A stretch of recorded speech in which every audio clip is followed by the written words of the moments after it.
Good win for Michigan here. They started off in league play. Thought they really ran their stuff well, made us work defensively and took their time. Had some really good matchups in the game that they were able to take advantage of, and efficient for us. Offensively was a big breakdown for us today. Can't get on the road and play the first 10 minutes of the game with 4 points, and didn't move the ball, dribbled the ball way too much, and you saw a lot of errors. I think 9 turnovers at halftime, just unforced, really poor offensive play. So coming into the game, I felt like we were confident, also felt like we were getting better.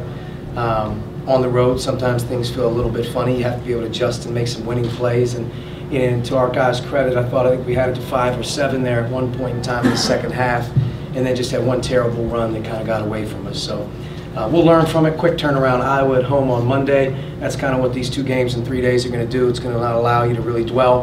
We have to improve from today as much as we can for Iowa, because that's really what's most important right now, is focusing in on the next one. Questions? Terry?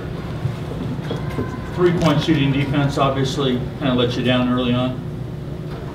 They got good looks. I mean, they got good looks because our offense let them get out in transition. If you put Michigan in transition 70% of the time, you're going to give up threes. And our offense was a big reason why our 3-point defense in the first half wasn't very good. And I just think in general, just guarding the ball, they had us really spread.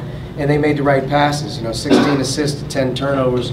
They delivered it. When their guards penetrated, they sprayed the ball. They made the one more, and they made it hard on us. And it starts with offense, being able to eliminate transition opportunities.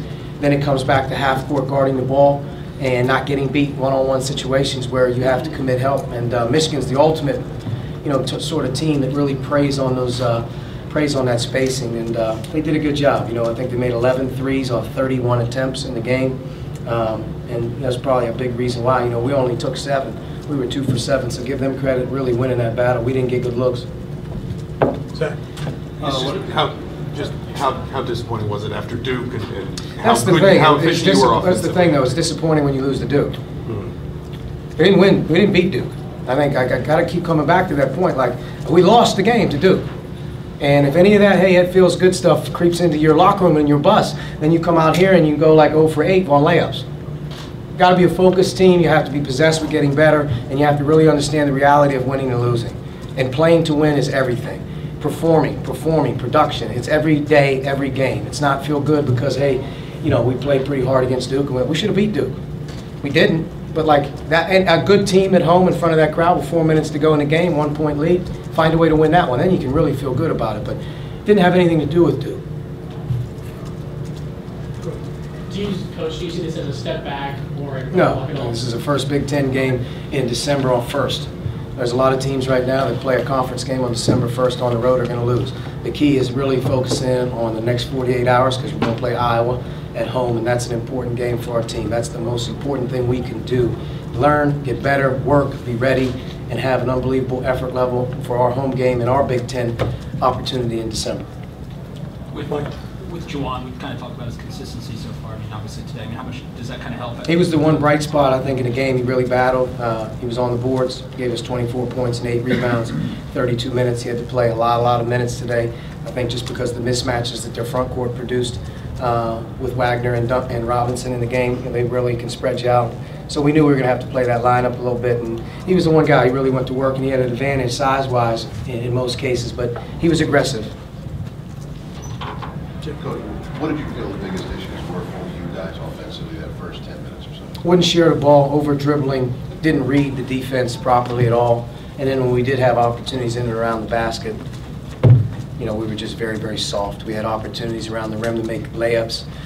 We had a couple easy ones early that if they go down, you keep the working margin, but our guards didn't make plays for others. I think that was a big thing. If you look at our assist total, we had 7 assists in the game, and Juwan and Deron had 3 of them. I'm sorry, Deron had 2, Juwan had 3, and then Devontae had 3. We didn't have another guard with an assist in the game.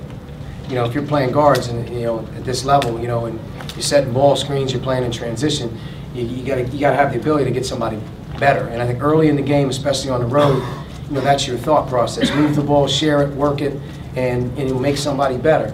And I think at home, I think you saw that a little bit the other night where guys were really playing with great freedom and not afraid. I think today we were a little bit tentative on the road, and over-dribbled, got stuck a few times, and then they got out. And once they get out, I think they made their first 4 threes, or at least the first 4 baskets of the game were threes, and it's 12-2 right away. Casey.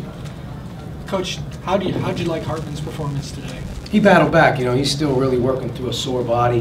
When you don't practice at all and you only play your first game of 16 minutes or whatever it was against Duke, you know, his body is absorbing that shock right now of like, wow, you know, games, practices. So he hasn't had that rhythm of the other guys, 6, 7 straight weeks of going through the grind and then practicing and then getting game.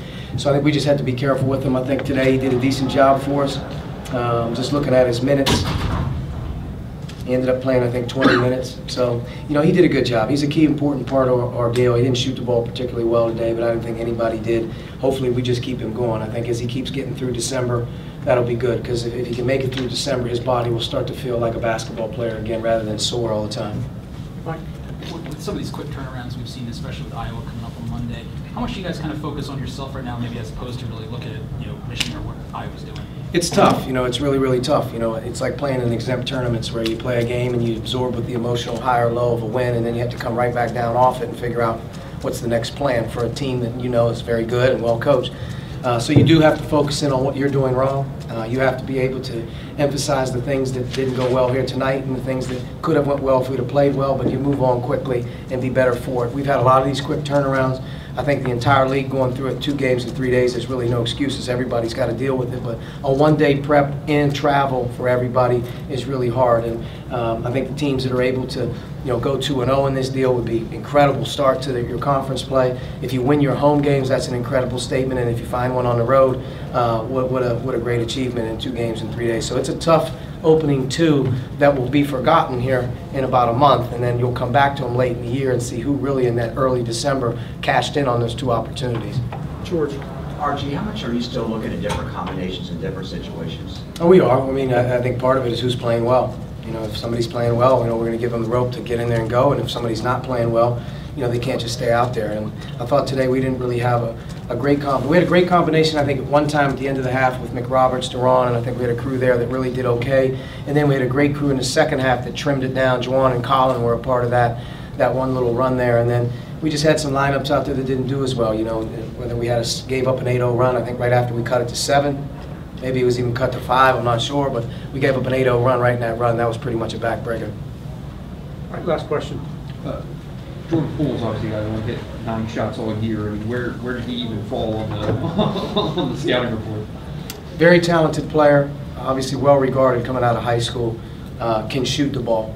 Every young guy in his career, you know, clearly goes through their ups and downs, but you have to show him great respect because of who he has coming in and obviously what they do and how they play.